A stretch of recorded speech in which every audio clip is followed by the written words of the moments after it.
Vamos caminhar mais um pouquinho no Salmo 91.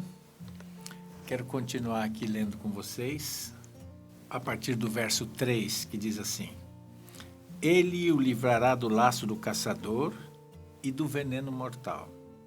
Ele o cobrirá com as suas penas e sobre as suas asas você encontrará refúgio.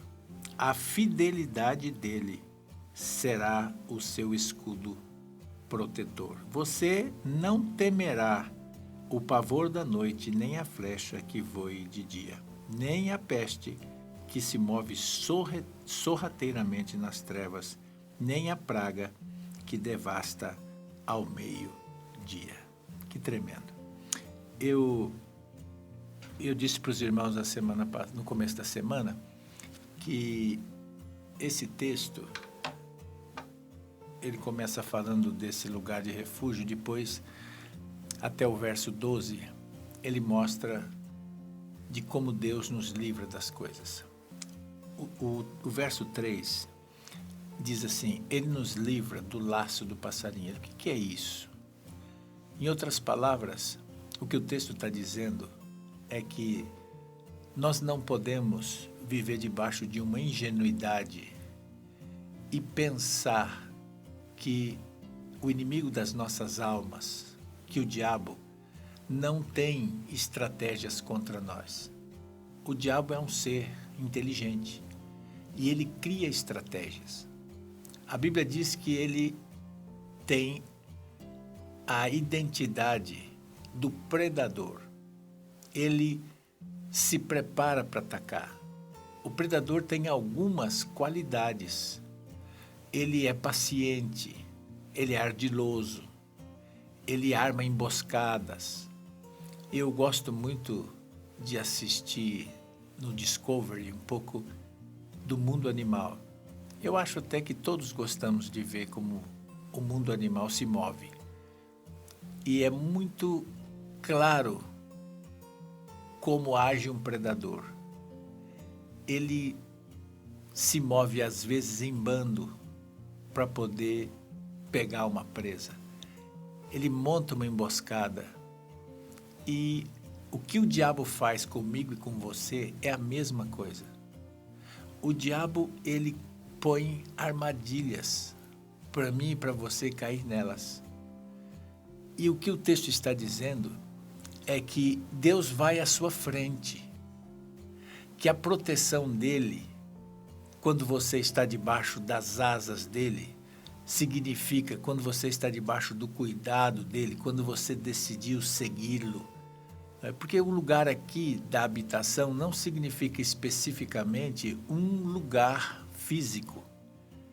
Esse lugar, ele é espiritual, é estar nele, é estar em Deus. E quando nós estamos nele, ele vai à nossa frente e ele prepara o nosso caminho. E ele desarma as armadilhas.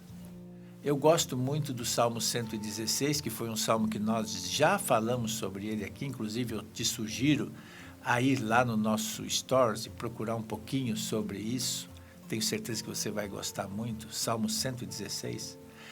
No Salmo 116, o salmista diz assim: Ele livrou os meus olhos das lágrimas. Veja, os meus pés da queda e a minha alma da morte. Então, ele foi à minha frente, ele não permitiu que eu chorasse algumas lágrimas, ou seja, ele tirou de mim a possibilidade de sofrer coisas desnecessárias. E ele ainda me guardou da morte. E eu queria que você entendesse isso, que esse Deus que nós servimos, o fato de nós estarmos debaixo da proteção dele, porque o texto fala exatamente isso aqui, ó, ele nos cobre com as suas penas, com as suas asas, não é? E ali você encontrará refúgio. Eu queria que você visse que há uma dinâmica nisso, não é uma coisa estática, você não está parado num determinado lugar, enfiado dentro de uma caverna, onde você está tolhido de tudo, onde você está limitado, onde você não pode fazer mais nada. Muitas pessoas confundem a presença de Deus com um lugar de muita restrição. Por isso, muitas pessoas têm medo de virem servir a Deus ou de virem para a igreja, porque eles acham que a igreja vai colocá-los dentro de uma prisão, dentro de uma cadeia. É exatamente o contrário.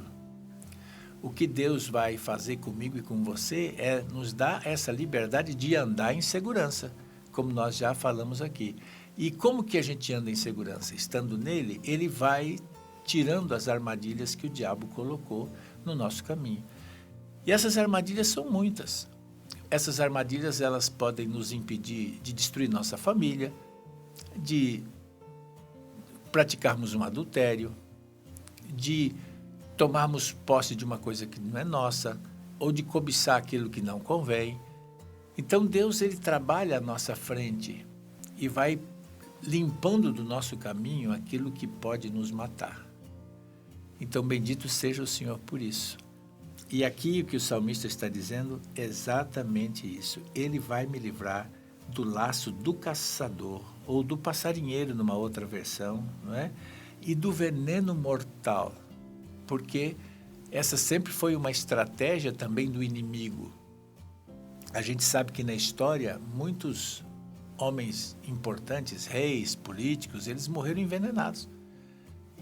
E alguns até tomaram a providência de ter com eles pessoas que bebiam ou que comiam o que eles deveriam comer para evitar que o rei ou o presidente, ou seja lá quem fosse, morresse. Não é? Mas ele disse que ele vai livrar você até disso, até do veneno mortal. Isso não te dá o direito, e eu quero fazer essa observação, de fazer o que eu vi alguns grupos fazendo, especialmente nos Estados Unidos, carregando cobras venenosas e brincando com uma cascavel, com uma urutu-cruzeiro. Não é disso que o texto está falando. O texto não está falando que você deve tentar a Deus, porque isso seria tentá-lo. O texto está dizendo que ele vai guardar você. E você vai estar debaixo da proteção dele enquanto você viver nessa vida. Morrer você vai. Nós vamos, fisicamente, não é? Nós vamos. Mas o crente não morre, não é? Porque o crente, ele é um ser espiritual. E nós sabemos que a morte para o crente é só um ritual de passagem. É daqui para melhor. Então, eu queria que você hoje guardasse no coração esses 2 versos e você soubesse que tem alguém que está cuidando de todas as armadilhas que o diabo arma contra você. Seja na empresa, seja no teu casamento, seja na tua vida pessoal, em todos os níveis. Tem alguém que está cuidando de você. Agora, não saia desse abrigo. Não saia desse lugar. Amém? Beijo no coração. Semana que vem tem mais. Salmo 91.